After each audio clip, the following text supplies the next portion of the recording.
In 2011. This is Skyrim. It looks beautiful. Here it is running on the 360. It is a huge, epic fantasy game where you can be who you want and do whatever you want. We're really, really pushing the hardware. We've rewritten all the graphics, all of the gameplay this go-around, and we just want to fill a world with detail. All the little things. You can look at these plants, so micro detail, macro detail. You can walk to the top of that mountain. If you've played our stuff, you know these are huge games that are wide open for you to explore and do what you want. We have a new animation system, so you can play in third person. So some nice blending on the character. That is Dragonborn. That is, you can be whoever you want, male or female. This is the character we're showing. So a lot of people like to play in third person, so it's a real viable option this go around. As you, you've got wildlife. You've got the world is really alive. Really, really alive. So we push for, and it's you are who you play. The right trigger does your right hand. The left trigger does your left hand. And so as opposed to picking a character, you just be who you want, do what you want. So now I'm kind of being a battle mage, where the left trigger is casting this healing spell, and I can put that in any hand if I want. So right trigger, and then left trigger. Dual-wield spells, and you power up. What's cool is if you pull both triggers at the same time, you get a more powerful version of that spell. Now we're headed up high up into the mountains where it gets snowy to this Nordic ruin. This is one of our over 150 dungeons that we have in the game, and the ancient Nords used to worship dragons. So here we are inside the dungeon with our bow. We do have a lot of cool stealth gameplay as well. So we really want to pay off on all of those different styles of gameplay, whether it's stealth, melee, magic. As this person is switching between first and, or in this playthrough, first and third, do you think a lot of people are going to play it that way, or? I prefer first person myself, but I notice a lot of people just like to run around in third person. You can also dual wield swords. Okay, wow. Actually, dual wield any one-handed weapons. And you'll see me use a shout here. It's one of our magic powers you can do. There are a lot of shouts throughout the game, right? These dragon shouts? Yep.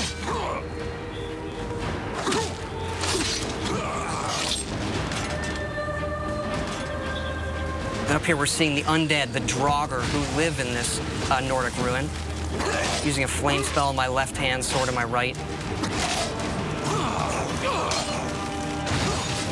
And then another shout power. And how do you gain these shout powers throughout the game? You'll see some of that coming up, actually. But you learn the words, and then you have to unlock the ability to use them. So you learn these words of power in the dragon language. And the dragons in the game are a big feature, and when they're doing things, they're using the words as well. There are staves you can use to light areas of dungeons on our way out of this dungeon. Wow. We use water as a nice feature to guide you out sometimes as well. Now you have a new sort of story system in this too, right? A radiant story system? Radiant story that guides all of our quests to make it, since it is a big open game, to give us some more control over the experience you're going to have and make it more dynamic. Wow. Here we're out in the tundra, which is this wide open grasslands in the middle of Skyrim. Oh my God, this is a brand new engine, right? Yep, the creation engine that we built just for this game. So the mammoths, a lot of these creatures are peaceful unless you mess with them. Uh-oh, not a good idea. And you can also breathe fire like the dragons. That's one of the shouts. Okay. I'm going to use coming up here. Dragon breath.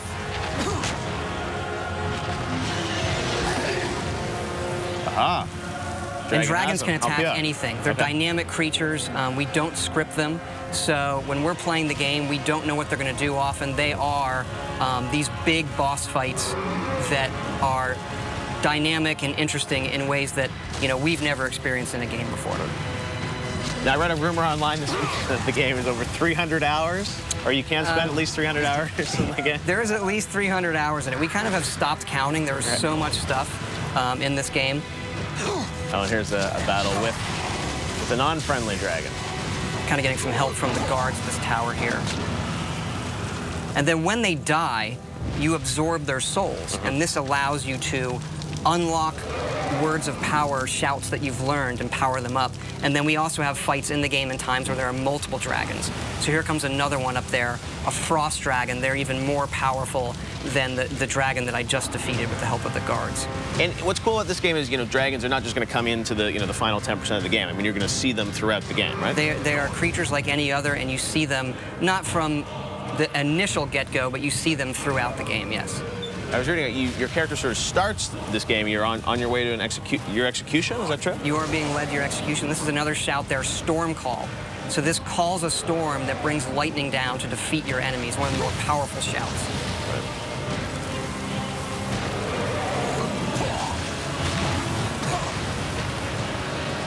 And then once the dragons get hurt enough, they can't fly, and they'll either land or they'll crash. And how will your relationship with these dragons change throughout the game? I mean, obviously, there's some that will be friendly to you. I don't want to quite spoil it yet, but they all aren't out to destroy the world. And why they're back and what they want is part of the mystery of the main quest in the game that you're going to uncover. Wow, very cool. Justine, are there any questions from fans for Todd? I have a question here from Jerry V on Facebook. Says, love the guilds in Oblivion. I wonder if the factions are going to return. Do you think it'll happen? We do have factions returning. Our three main factions are the College of Winterhold, which is like for the mages, the Companions, which is our warrior guild, and then the Thieves Guild, of course. Right. Very cool. And there's the beautiful Skyrim logo, and the date we know is going to be 11/11/11, which is coming out in November. Very cool. Justine, any more questions? Let's see, Player22 on Twitter says, loving the new engine. Can't wait to see more. Curious with how many environments they will have in Skyrim.